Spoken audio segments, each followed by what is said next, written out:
Hello Brawlhallers. Today I decided to make a bow tutorial, not only because it's one of my favorite weapons in the game, but also I think this channel could also focus in helping other players in need. Please keep in mind that I assume you already know all the basic bow related moves.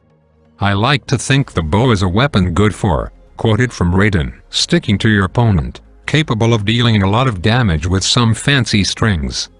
When I play the bow, I try to play aggressively and based on the enemy's health points. If you can have an idea how much knockback will the enemy take depending on his HP, you can form strings more frequently and overall play better. Enough with the talk, let's get down to action. The bow gives you a very wide display of strings and moves because every attack can have a different follow-up, and it is a very flexible weapon, so much of the things I'll show here will have the purpose of giving you ideas for moves and strings with the bow. When the enemy is at white health, I normally engage with one of three strings. The first one being S-light, dodge and end with N-light. Now to pull this string you need to be very quick as the enemy can dodge after the S-light, and you need to pay attention in the distance you have between you and the enemy. You want to be close to stacked for this combo to really work with one dodge, else you need to use two chain dodges and it's harder to hit the N-light in the end. About the N-light, you want to press the button opposite to the direction you're going, like you're trying to get the enemy in the map. Best example I could find.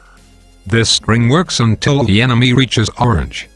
The second string I like to use is one of the most common ones within bow users, and has three common follow-ups. The string is the good old S-light and down-light. The string isn't that big of a deal, what's interesting are the follow-ups. Keep in mind that the enemy can dodge after the S-light. The three most common and efficient follow-ups to this string are N-light, jump S-light, and jump N-light. It's best to be close to stacked for the last follow-up, cause it makes it faster. This string works until late orange. If you want to use it in later health points you need to add 1, 2 and 3 dodges, depending on how red the enemy is. The third and last string is more fancy than anything. The string is S-light and slight again. I rarely use it, it's more of a situational string, but I like it because it can lead to more follow-ups. For example, it can lead to a dodge N-light or a down-light. This string only works until early orange, and after white health it's very easy for the opponent to dodge out, so you can bait him to dodge and then follow up with the S-light or whatever you feel like using. Edgeguard. Bow is a really good weapon for edgeguard situations. It can cover 4 diagonal angles, and the S-light in air is good for bouncing the opponent off the wall.